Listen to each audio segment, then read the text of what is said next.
views and opinions expressed in this program are those of the participants and do not necessarily reflect the views of BronxNet or the program underwriters.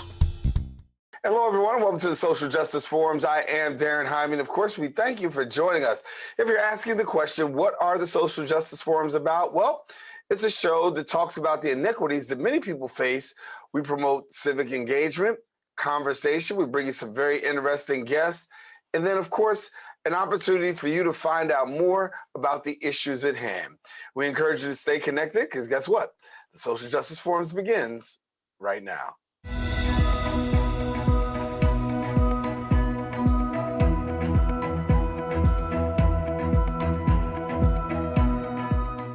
And welcome back to the show. Our first guest is an activist and an author who advocates for the rights and well-being of women and girls who have been impacted by intersectional trauma, as well as violent and sexual abuse, assault, domestic violence, police brutality, as well as incarceration.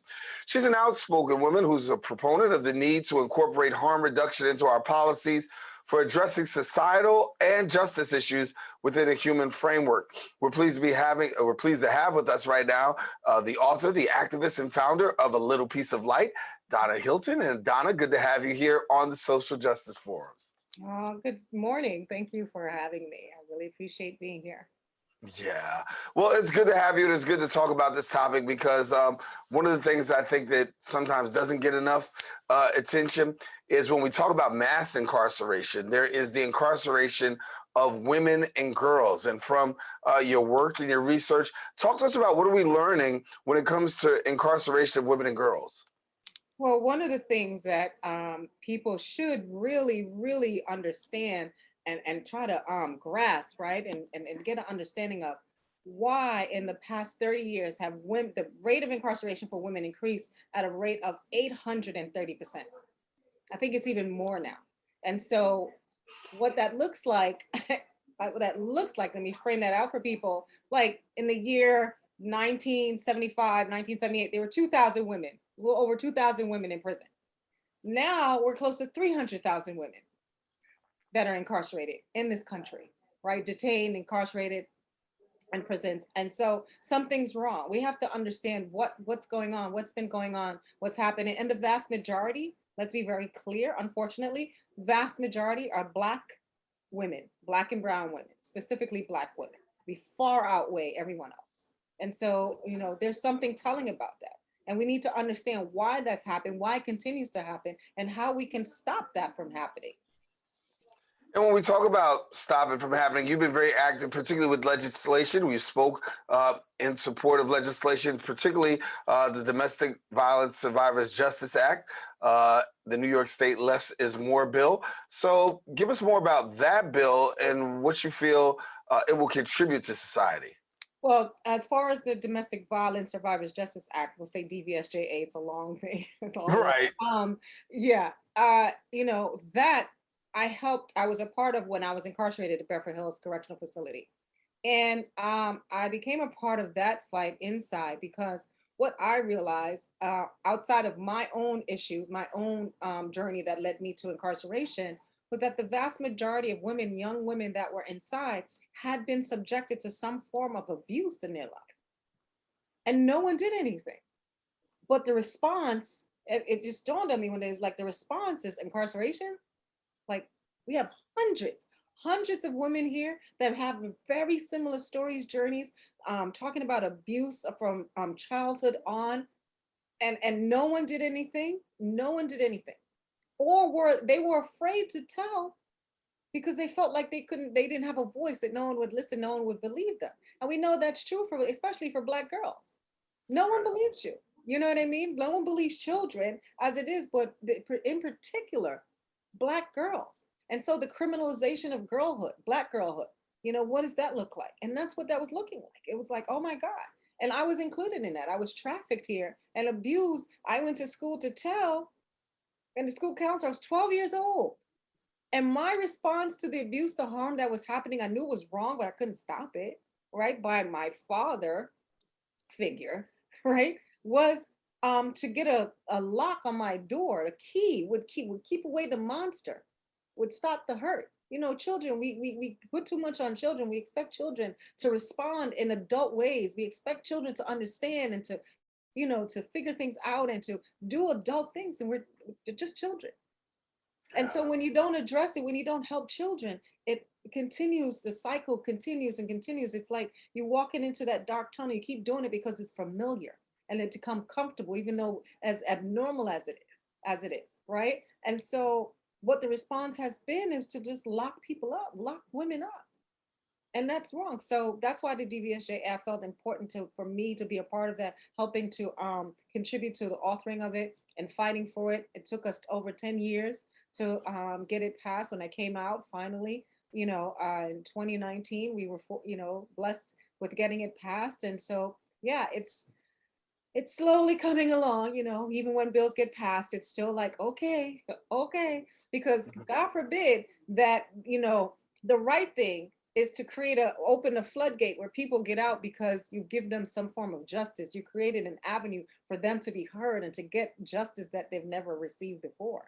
Right? It's more about, oh no, we got to keep them in, even though we might know that they're innocent or they really didn't do all of what's been said. It's like, no, we got to keep them confined. And so, those are things that we argue about and say, like, that's not the response. That's not the answer. Less is more. Our other bill that my organization, we helped write that. We were one of 3 organizations that wrote the bill and lead the campaign. And so that is, that's stopping people that are on parole from being reincarcerated, but not committing a crime. Yeah. So you've been able to translate your life story and really be able to put it into book form.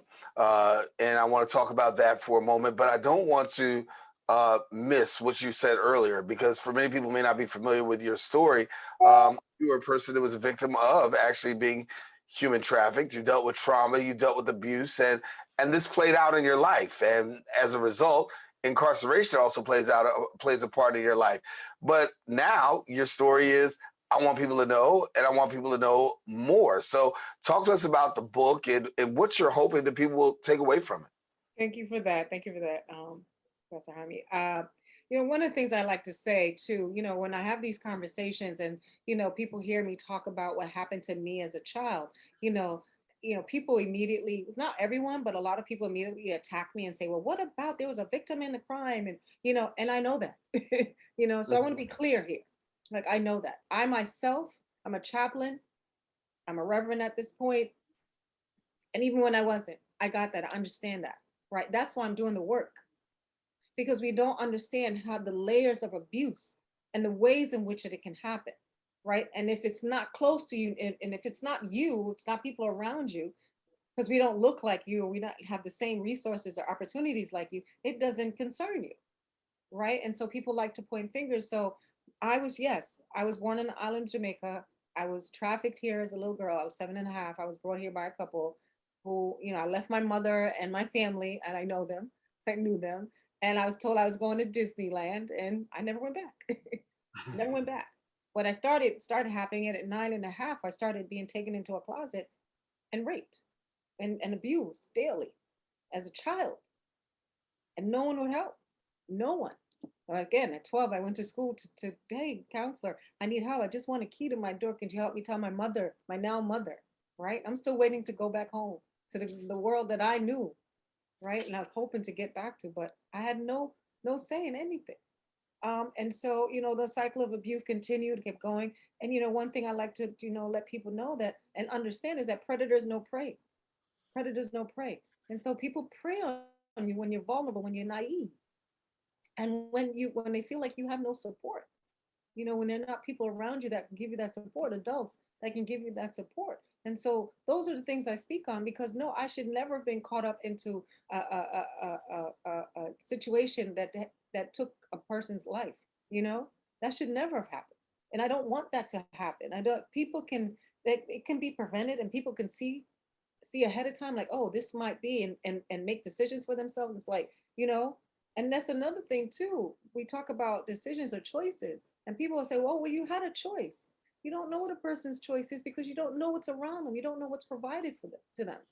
And so oftentimes the choices that a lot of people have are not the choices in a healthier environment anyone would have. And so we have to call that out as well. How we treat people, how we keep people in abject poverty. We still have children going to bed hungry, and then we get angry when they're out there stealing to eat. It's not right. But we have to look at the root causes of why they're doing it. We have to look at mental health and understand it's a disease. You can't incarcerate it to get rid of it. You have to treat it. You can't incarcerate addiction, substance abuse, because it's a disease. You have to treat it. Incarceration has been the response to every single thing that society continues to contribute to create, to make sure it keeps happening. Instead of looking at the root causes and look at why is an individual doing that? Why is that child acting erratically? What's going on over here? We don't pay attention to each other. We don't humanize each other. We don't see children as children. We don't see black children as children, right?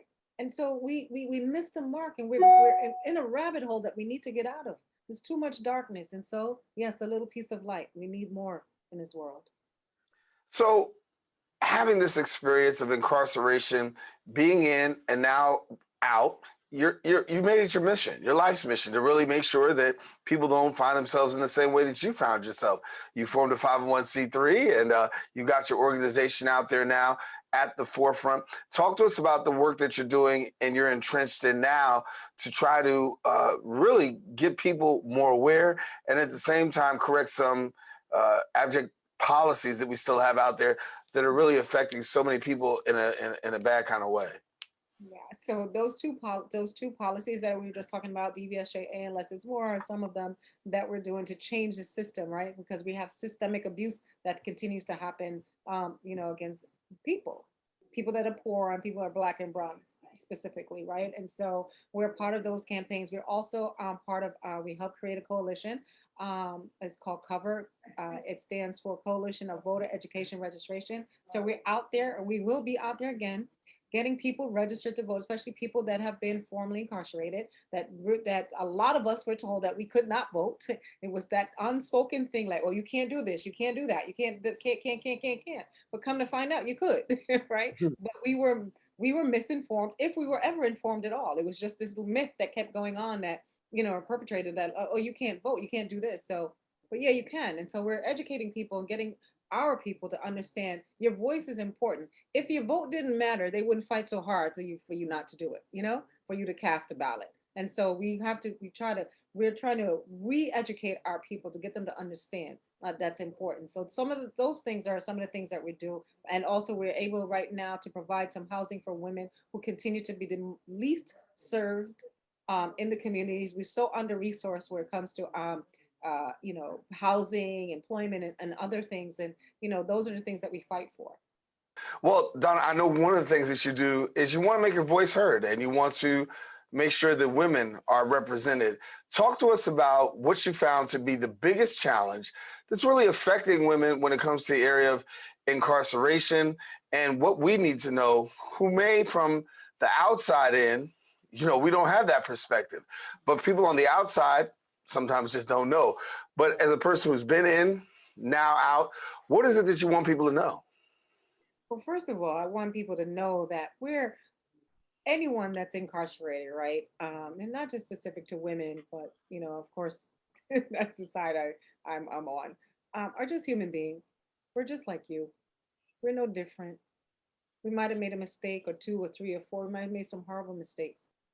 But if we understand, if we truly believe in forgiveness, right? What would that look like?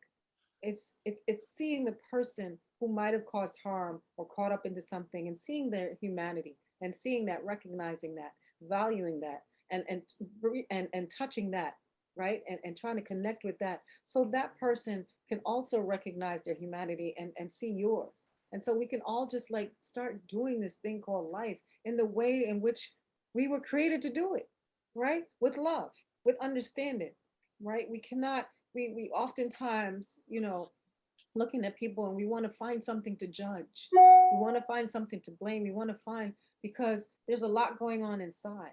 And so everyone carries something. All of us are a book. We all are a story. And so we all carrying something. We all have something to tell. But we don't know what that is until we open ourselves up to say, hey, I always tell people when I'm out there talking, And I was like, here, take my hand. Will you take my hand? Will you take my hand? I offer it to you. And remember, I'm the person that's sitting next to you on the subway. I'm the person at the restaurant eating at the next table. I'm in the movie theater with you. I'm walking down the street. I might be walking my dog, whatever, like you do. We just want to be normal, respected, accepted human beings. Vast majority of people that have even committed a crime, just been through incarceration, really just want an opportunity. You'd be surprised how many people didn't even have a first chance. We keep talking about second chances, but they never even had a first chance. No, it doesn't excuse behavior. It doesn't excuse a behavior that harms people or causes harm. It doesn't. But we have to understand why. You just really have to look deep and see the person and try to understand what happened. Yeah.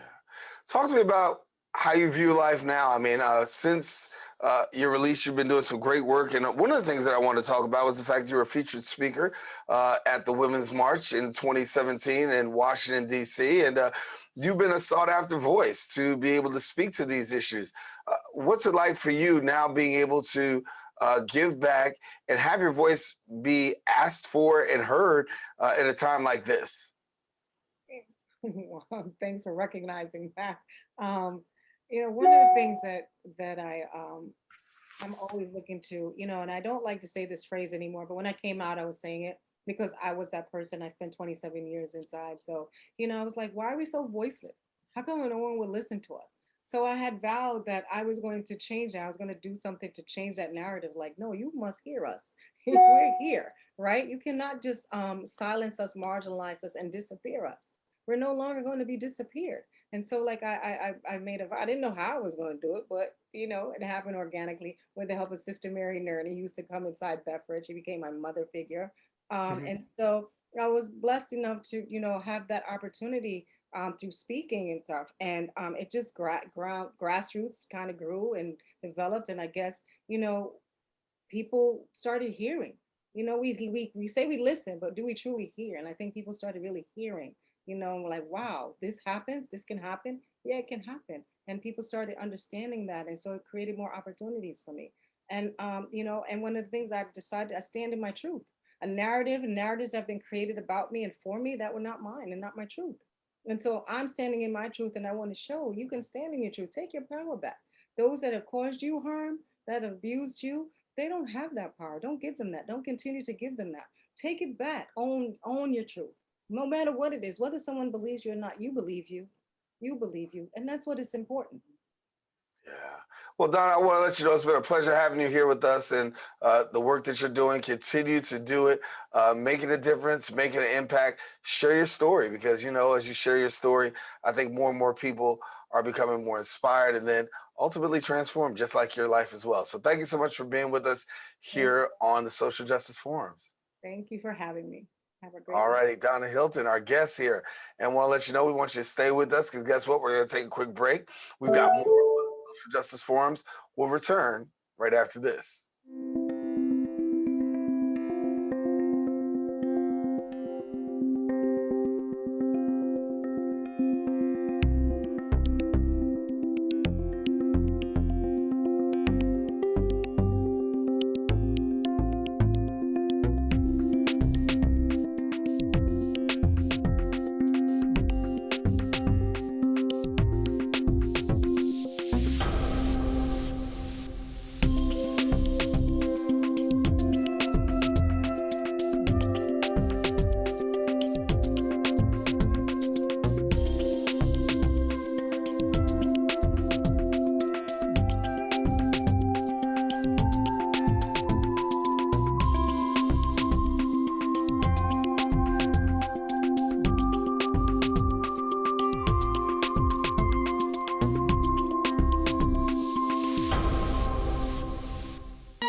back to our show. Born and raised in New York, our next guest is an influential leader in the city's hospitality space. Well, she launched both of her brands during the height of the pandemic, using her years of experience in the hospitality industry to develop one of the hottest new restaurants in New York in a short span of time. In 2021, her business has hit close to $4 million in gross sales.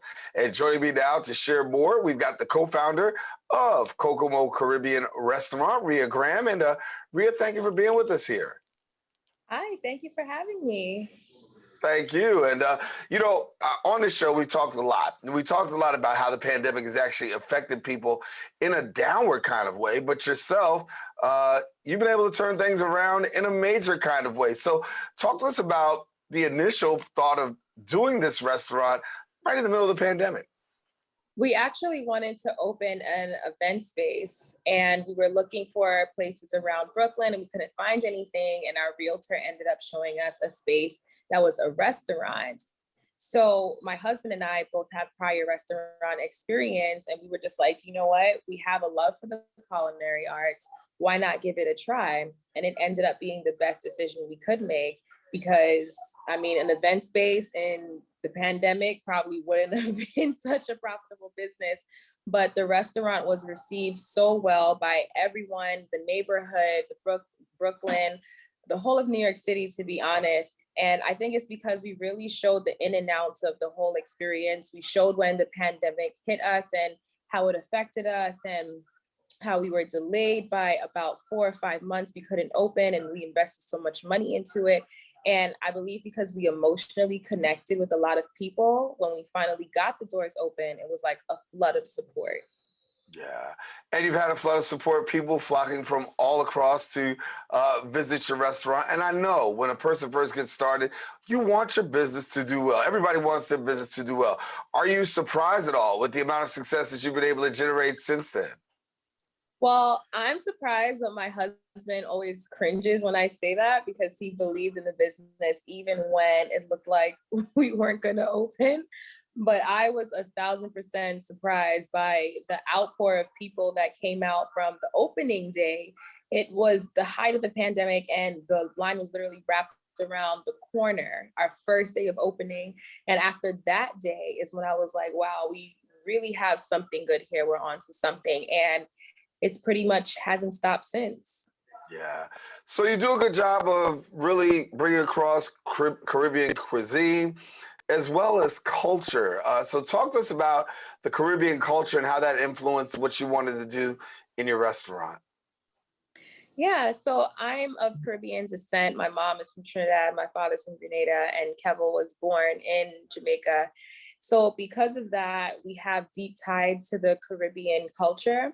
But what we've noticed with a lot of the food that we see in New York is it's pretty much the same thing over and over again. But the Caribbean has so much to offer. It's truly a melting pot of different cultures, Asian, Indian, Spanish. So we wanted to explore more of those flavor palettes and bring it to New York for us to experience Caribbean food in a new way. And so for people who don't know about your restaurant, how would you describe it? I would say that it's a new take on Caribbean food, but it still touches you in a traditional way. So we have jerk chicken, and it's not like your grandma's jerk chicken, but I think your grandma would still approve of it. It's that kind of vibe.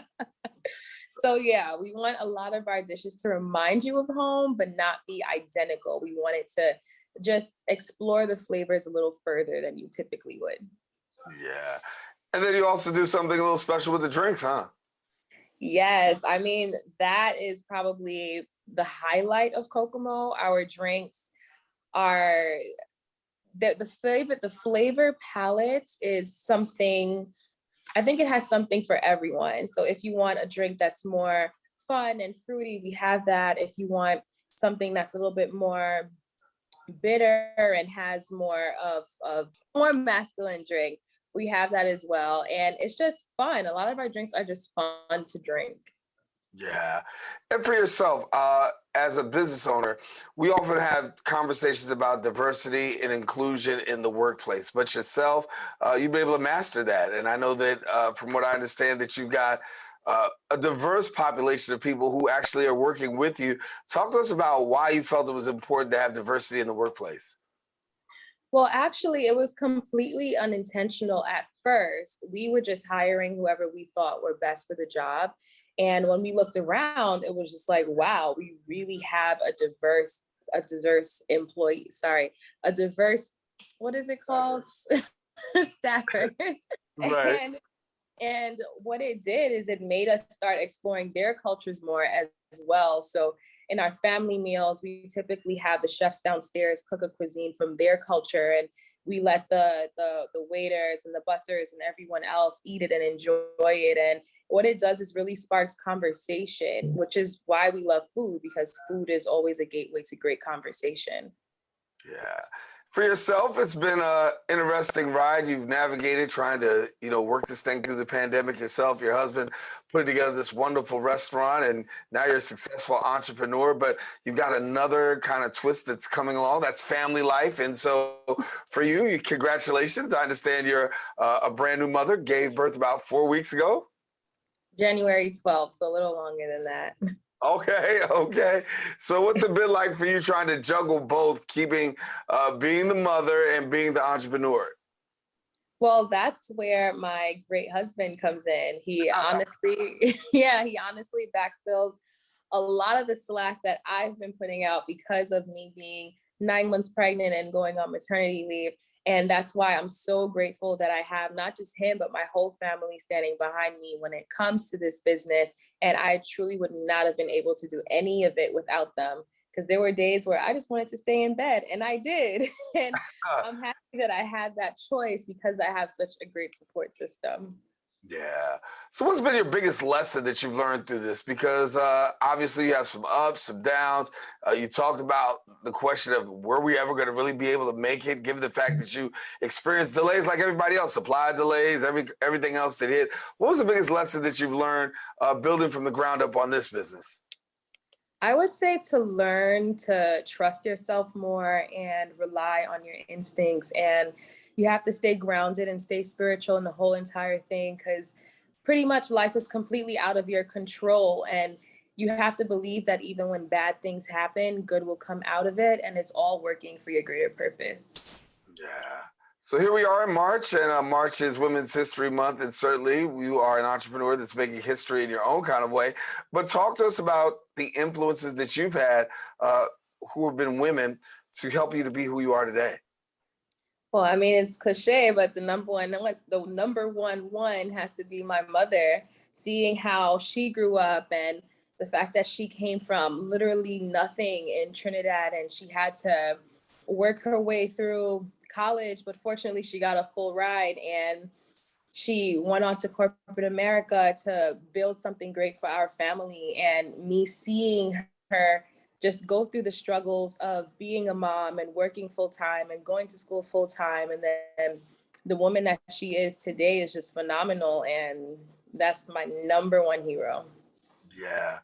And so as you look now, as you've had a good foundation to help you to get to where you are, obviously there are going to be people looking at you and say, how do you do what you do? What advice do you have for people who really want to start their own business, get out there and do it? Because like you said, it was kind of like a leap of faith doing this in the middle of the pandemic. And now, $4 million in sales later, you could say, kind of got the handle of this. Yeah, I mean, honestly, I would say just do it. Like, get out of your head. Don't be fearful of what could happen. Things that can go wrong will go wrong. But as long as you have a strong team behind you, I think that is what's really carried me through this whole entire time. Having that strong team to lean on in the times of despair, and just trusting that they have your back and you don't have to do it all yourself, because that would drive you crazy. So just trusting in your team and trusting in yourself. There are a lot of people who work 9 to 5, and that's not what they want to do. They really want to be able to work and be an entrepreneur and own their own business. There are plenty of people who are doing their business and working the 9 to 5. But now that you have the ability to work for yourself and be an entrepreneur, how liberating is that to be your own boss? It's liberating, but it's also a lot more challenging because you can't ever clock out. You really can't. When you have a 9 to 5, you don't have the flexibility of an entrepreneur, but you do have more free time. Now, I know a lot of people may think that that's not true because you're your own boss, you can make your own time. But when you have everything riding on your business and you know if you don't do the work, you will fail, it makes you work 1,000 times harder. So for all those people that do want to leave their job, just know you're leaving your job to work 1,000 times harder. Yeah.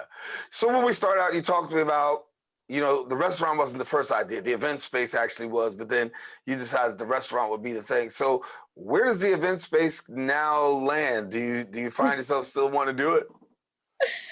I mean, a little part of me absolutely does want to do it, but it's to find the time now to make that happen. But I mean, hopefully we open a Kokomo #2 soon. That would be the next goal. Good. And do you want to do it in Brooklyn, or are you looking elsewhere? It will probably be somewhere else. Yeah. And so as you look around right now and you see, businesses who are struggling and those people who really had to shut their doors during the pandemic, as a person that's been able to keep their doors open, have success, and still be able to do all that you do, what advice would you give and what would you share with those persons? Because you've had your share of ups and you've had your share of downs, but what advice would you share with those who might be struggling during this time? I would say you just have to stick through it. And like I said, it's all happening for your greater good. All the bad that's happened, you just need to learn the lessons that you needed to learn from it, pick yourself up and just move on. Don't dwindle on all the things that's going on around us because it's truly out of our control. Just focus on you, how you can make yourself better and how you can push yourself to be better than you were the last day. Yeah. And so for somebody who says, what's coming up, what's happening in the near future, can you give us any future plans that you have coming up now that spring, summer's really around the corner? Yeah, so we're actually in the works of opening up a new concept. I'm not going to say the name yet, but it is a Caribbean takeout. And we're also doing a fun twist on that as well, a fun, healthy twist. So we can look forward to that opening in Williamsburg this summer. That's awesome. So we'll hear some more news and have to have you back and be able to share. And for people, before we go, who want to find out more information, how do they go about finding out more information about your restaurant and the work that you're doing? You can either visit our website, which is kokomonyc.com, or you can go on Instagram, and our Instagram is KokomoNYC. All righty. Well, I want to thank you so much for being with us. It's been a pleasure talking to you. Congratulations on the success of your business. Congratulations on the new baby. Congratulations on all that you've got going on. Certainly an inspiration, certainly during Women's History Month. Glad to have you as a positive example for so many people as to being able to do it. Thanks much. All right. Thank you. Have a good day. All righty. Want to let you know, Ria Grant, the co-founder of the Kokomo Caribbean restaurant in Williamsburg, Brooklyn. Stay with us. We got more show. Don't go anywhere. We're returning right after this.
back to the show. Immigration Equality is America's leading LGBTQ and HIV positive immigrant rights organization.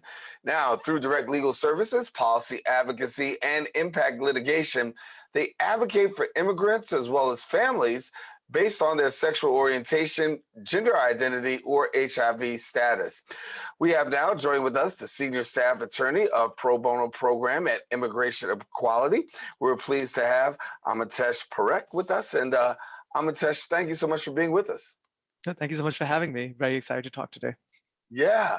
And I do want to take the time because this show really deals with a lot of the inequities that people face and in particular groups face. And when we talk about the LGBTQ community, we know that there's a lot of people out there that are really dealing with several challenges. And when we talk about immigration, a huge issue. So for somebody that may not understand the depth and the magnitude of the challenge that we're dealing with immigration, walk us through the immigration situation first.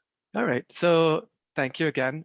Basically, it is a crime or extremely dangerous to be queer or HIV positive in more than 80 countries in the world. And let me just give you kind of an example, like a sample narrative, right? We have a client who is a gay man from Uganda. Let's just call him Ahmad for now, right? So Ahmad was one day just sitting in his house with his boyfriend, and he also, I guess, apologies, like, some of the information I'll give you in my samples might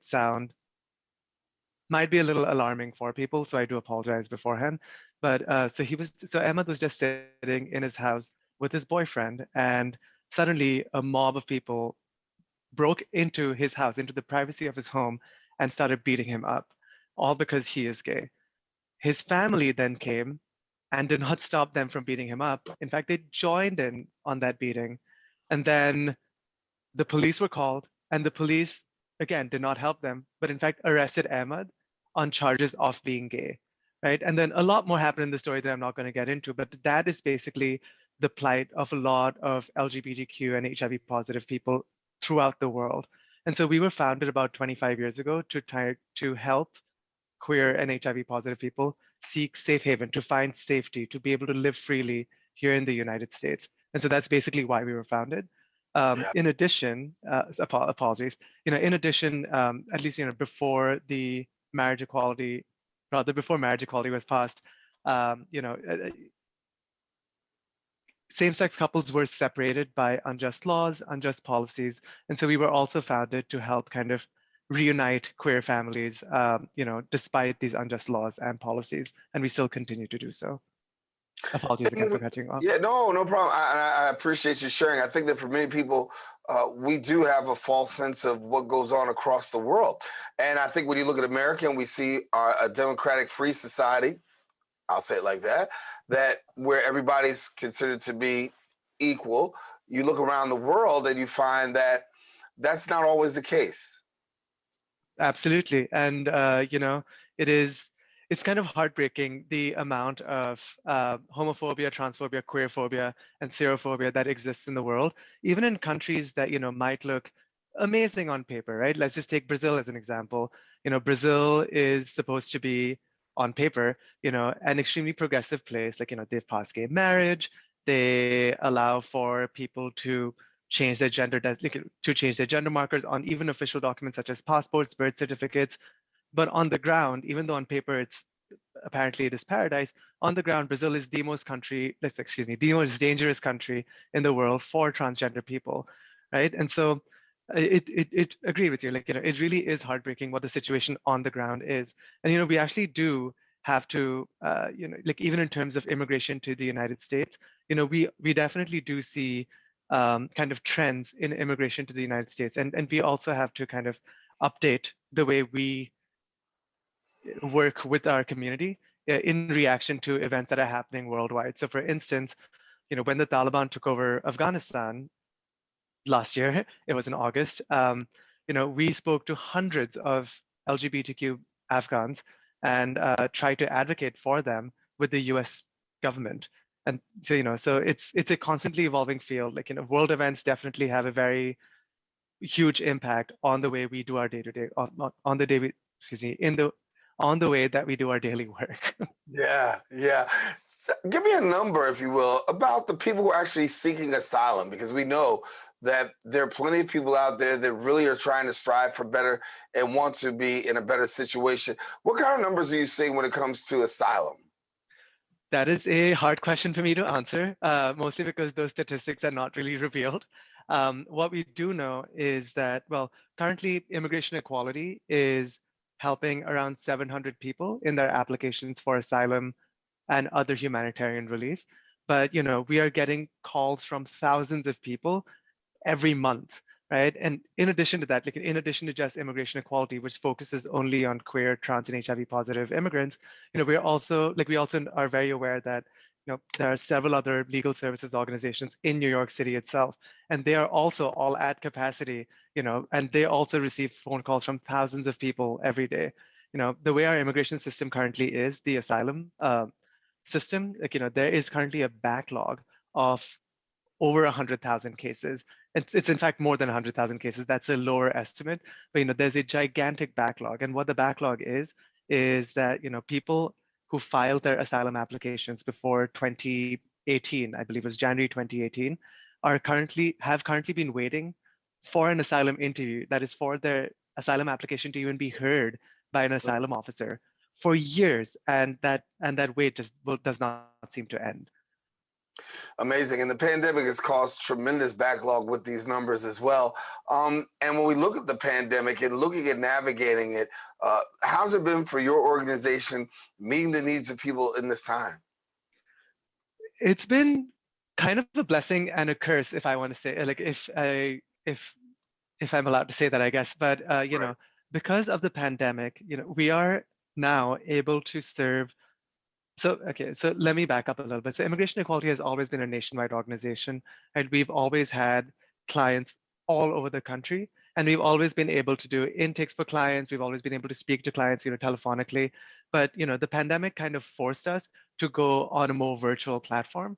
And so because of the pandemic, and because as a direct result of the pandemic, rather, we've become more technologically savvy, to put it that way, and we're able to help more and more people throughout the country, right? On the flip side of that, the pandemic also kind of stifled resources, right?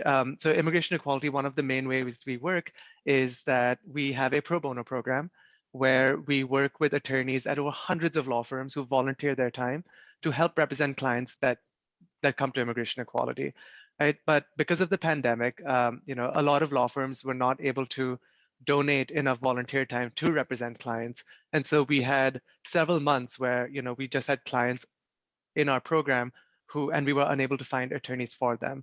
And so that was kind of a tough time in the pandemic, but we were luckily able to overcome that.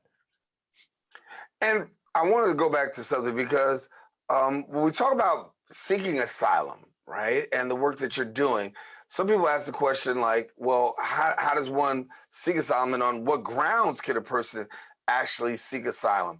And when we talk about being able to seek asylum, I understand that if you're lesbian, gay, transgender, queer, intersex, genderqueer, or HIV positive, that you possibly could be a person that can make an asylum claim if you're in a foreign country. So I just want to correct you a little bit over there, right? So there's a difference between refugee status and there's a difference between asylum status, right? Now, the way that works is, if you are outside of the United States, you cannot apply for asylum because the only way to apply for asylum is if you're inside the United States. In the end, like the criteria for both are the same, but the main difference is if you're outside the United States, you have to apply for refugee status. If you're inside the United States, you have to apply for asylum. Now, the process for refugee resettlement and refugee status is kind of outside the scope of my work. We don't really deal with refugee resettlement except for in the narrow exception of Afghans. But applying for refugee resettlement to the United States is an extremely complicated process. You first have to register as a refugee with UNHCR, that's the United Nations High Commission for Refugees. And then after that, an organization has to refer you to the American Refugee Resettlement Program, that is USRAP. And then once they refer you, then the American immigration system will re-interview the client, find out whether or not they qualify for refugee status, and then there's a whole, other kind of method of getting them actually physically to the United States. Now, for asylum status, if you're inside the country, you can apply for asylum as long as you apply within 1 year of your entry to the United States. So there's that time bar, right? And however, the criteria for both refugee status and asylum status are the same, is that you have to show that you have either suffered past persecution, that is, you've either been harmed in the past, or you fear that you'll be harmed in the future because of, and the harm has to be related to either your race, your religion, your nationality, your membership in a particular social group, which I can explain a little bit more, but basically because of your LGBTQ status or your HIV positive diagnosis, or because of your political opinion, right? And you have to show that your country is either not able to or not willing to protect you. So that's kind of the difference over there. And so walk us through a little bit more, because you said you could explain a little bit better. So I'll let you elaborate a little bit further. Okay, so basically, now once someone applies for, sorry, okay, so we were talking about the membership in a particular social group, so that's kind of, in order to kind of claim asylum on the basis of your sexual orientation, in the law, there's no such thing that says you can claim asylum on the basis of your sexual orientation, which hopefully we are trying to change. But there is, however, kind of a broad category under which under which sexual orientation, gender identity, and HIV status claims come in, and that is membership in a particular social group.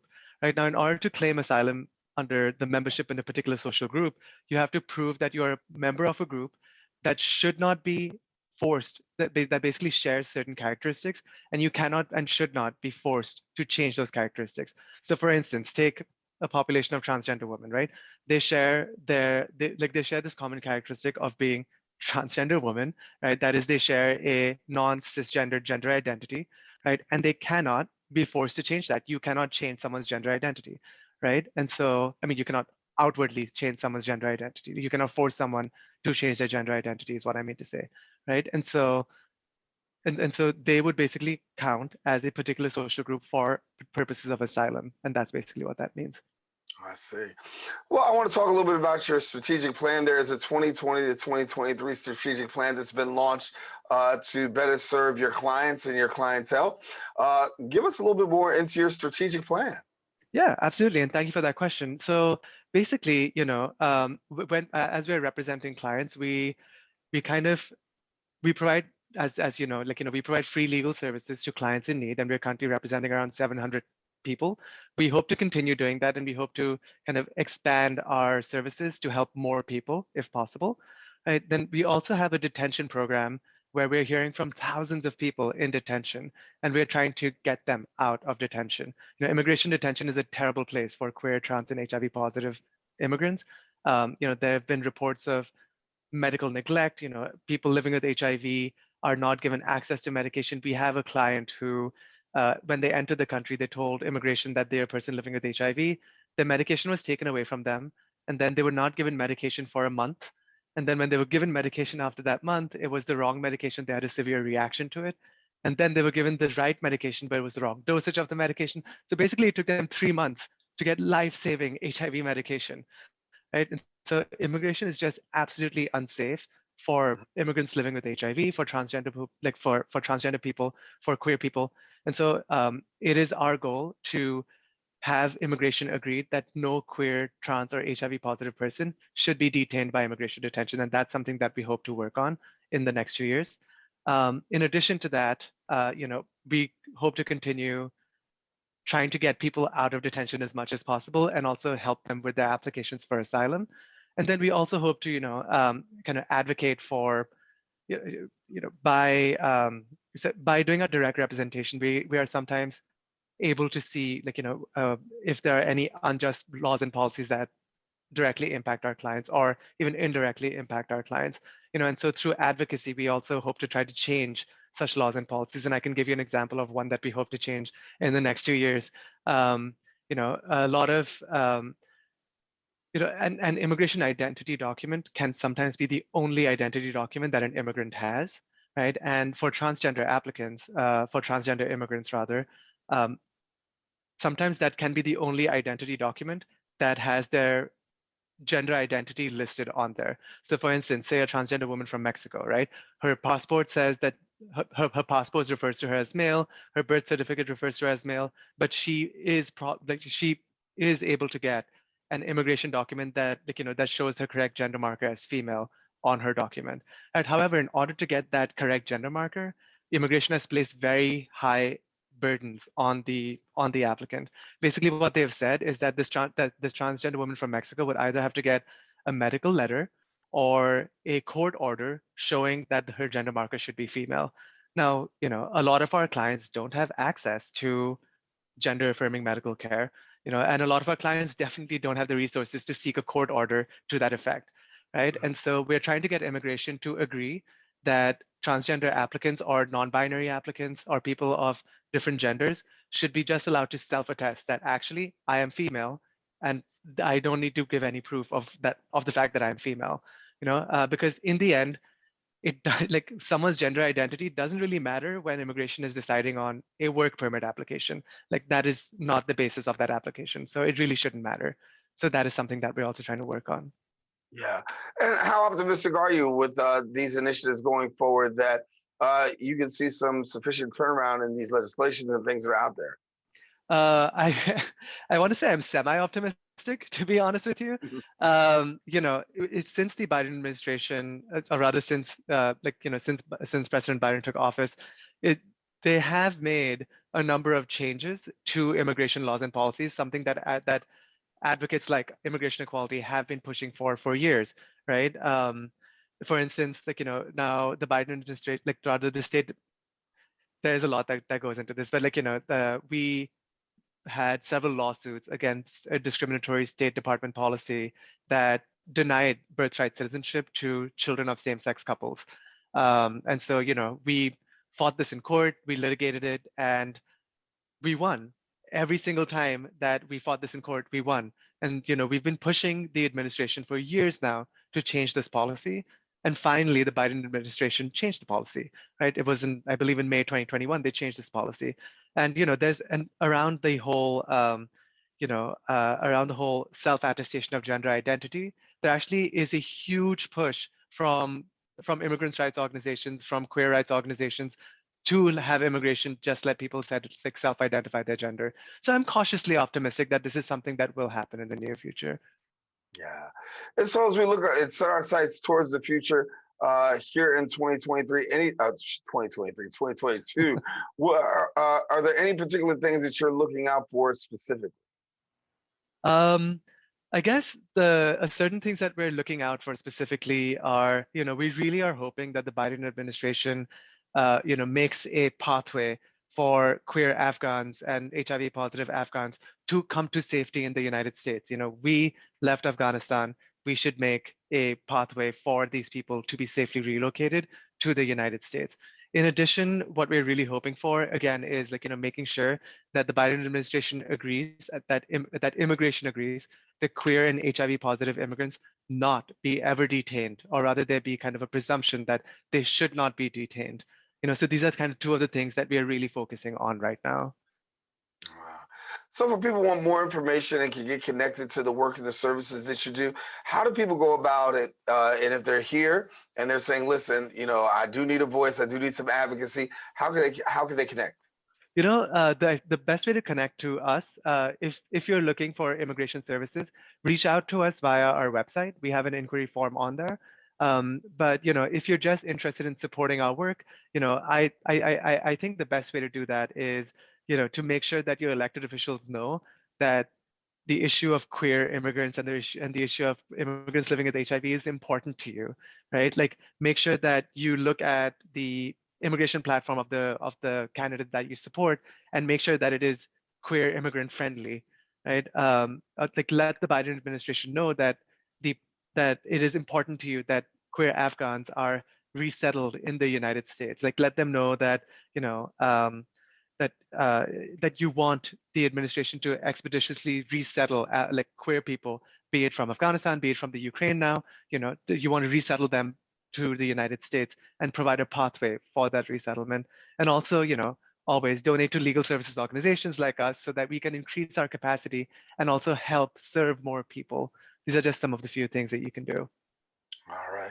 Well, Amitesh, we got to leave it there, but thank you so much for being with us and sharing some great information and bringing us a new perspective when it comes to the inequities that so many people face. Thank you for the work that you're doing, and thank you for making us more aware. Thank you so much. All righty. Well, I want to let you know that we've come to the end of our show today here on the Social Justice Forums. We thank you for joining us, and we hope that we've elevated the conversation for you. We want you to join us next week as we continue to bring you more dialogue that really centers around the issues and inequities that so many people face. You can catch Read Cablecast right here on BronxNet TV or BronxNet.org. And of course, feel free to share your perspective, if you will, on BronxNet TV's social media pages, and that's BronxNet TV. And yes, we're going to be back next week, elevating the conversation, having more discussion about the issues that matter most. I'm Daren Jaime saying thank you for watching the Social Justice Forums. We'll return next week.